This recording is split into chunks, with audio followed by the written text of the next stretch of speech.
ऐसे मुद्दे पे जो अभी भारत में पूरे देश में सुर्खियों पे चल रहा है।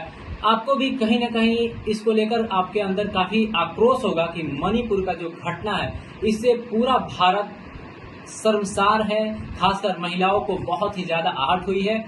इसी मुद्दे पर बात करेंगे अंजलि जी से, जो कि इस मुद्दे को लेकर काफी सुर्खियों में है। इनका बयान काफी वायरल हो रहा है। तो आप अंजलि जी क्या इस मुद्दे को किस तरीके से देख रही हैं, क्या कहना चाहेंगे इसके ऊपर?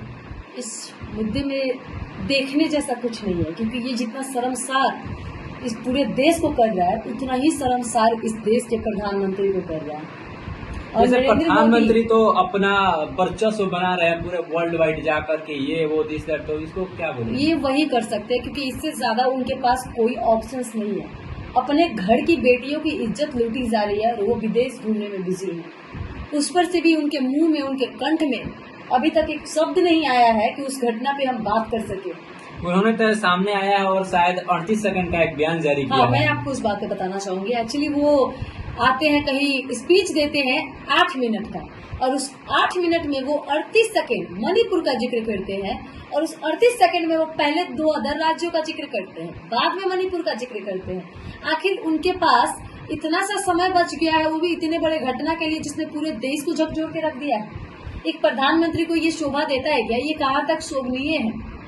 तो आप इसको किस नजर से देख रही है? आपका काफी बयान वायरल हो रहा है और काफी लोग पसंद भी कर रहे हैं, खासकर महिलाओं में ये एक आप सशक्तिकरण के रूप में देखे जा रहे हैं, तो क्या देखिए? और मैं बहुत बहुत शुक्रिया करना चाहूंगी उन लोगों का जो लोग मेरा वीडियो देख के कमेंट में मुझे ये कहते हैं कि मैं बिहार की शेरनी हूँ, मैं इस देश की बेटी हूँ। यकीन मानिए, मैं चाहे जो हो जाए। एक्चुअली मैं आपको बताना चाहूंगी, एक बात है कि मुझे कल से लेके अभी तक बीजेपी के लोग जो है वो कॉल करके जान से मारने की धमकी दे रहे हैं। अच्छा। ये बोल रहे हैं कि तुम नरेंद्र मोदी के खिलाफ बोलना छोड़ोगी या तुमसे जान से मार दो। तो क्या अब हम अपने हक के लिए आवाज उठाएंगे तो हमें जान से मारने की धमकी दी जाएगी? क्या भारतीय जनता पार्टी के यही काम बच गए हैं कि वो महिलाओं को धमकाते हुए चले?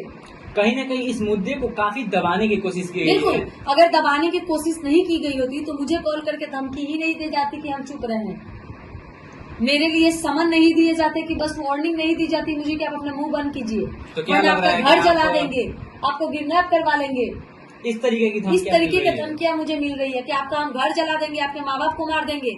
आखिर क्यों मुझे ऐसी धमकी दी जा रही है? क्या गलत किया है मैंने? तो क्या वो जनता आपसे उम्मीद लगा सकती है कि आप ये सब धमकियों के बाद भी अपने आप को नहीं रोकिएगा? बिल्कुल, इन लाख करोड़ों हजारों धमकियों के बाद भी, और चाहे मेरी जान चली जाए तब भी मेरी ये आवाज बंद नहीं होगी, क्योंकि मेरे जान जाने के बाद भी मेरे जैसी सैकड़ों महिलाएं मेरे लिए ऐसे ही आवाज बनकर गूंजेगी जैसे आज मैं उन महिलाओं के लिए आवाज बनी हुई हूँ। अभी पटना में काफी जगह पे डेली हर दिन कई जगह पे काफी संख्या में प्रोटेस्ट हो रहा है मणिपुर के ऊपर।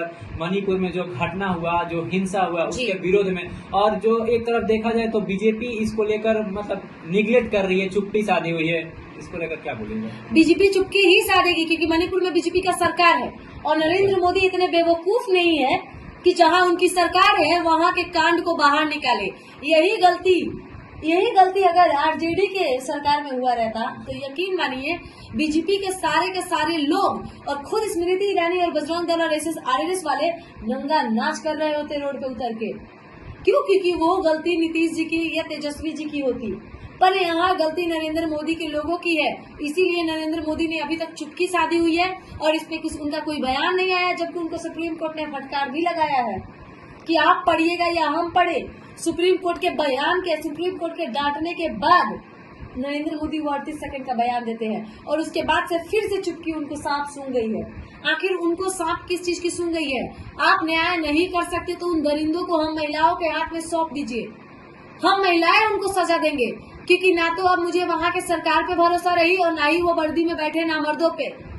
सोचिए किस तरीके से मामले, कई तरह के मामले सामने आ रही है कि निर्वस्त्र महिलाओं और उसको 800 लोगों के बीच में, यानी कि गांव में एक बुरी तरीके से घुमाया गया है, जिसके बारे में हम लोग सोच नहीं सकते हैं। ये काम किया गया है, आप सोच सकते हैं। उसके बाद भी ना तो प्रधानमंत्री की आंखों में शर्म है और ना ही वहाँ के सीएम को थोड़ी सी भी लज्जा है, और ना ही तरीके का बयान देते हैं। आम बात है। तो हम एक बात पूछना चाहेंगे कि उस लड़की की जगह पे सीएम साहब की बेटी बहू नंगी खड़ी हुई होती तो क्या सीएम साहब ये बयान देते? बिल्कुल। क्या वो बयान देते? नहीं देते। क्यों? क्योंकि वो इनकी बेटी होती। तो क्या देश की महिलाएं या तुम्हारे राज्य की महिलाएं या तुम्हारे क्षेत्र की महिलाएं तुम्हारी जिम्मेदारी नहीं है, या तुम्हारी वो बेटी बहन नहीं लगती है? तुम्हें प्रधानमंत्री या तुम्हें एक मुख्यमंत्री देश का हर एक व्यक्ति बनाता है, चाहे वो महिला हो या पुरुष। फिर तुम महिला पुरुष में देख रहे हो और एक महिला को न्याय नहीं दिला सकते हो, तो शर्म आनी चाहिए ऐसे प्रधानमंत्री को और ऐसे सीएम को। बहुत बहुत शुक्रिया आपका।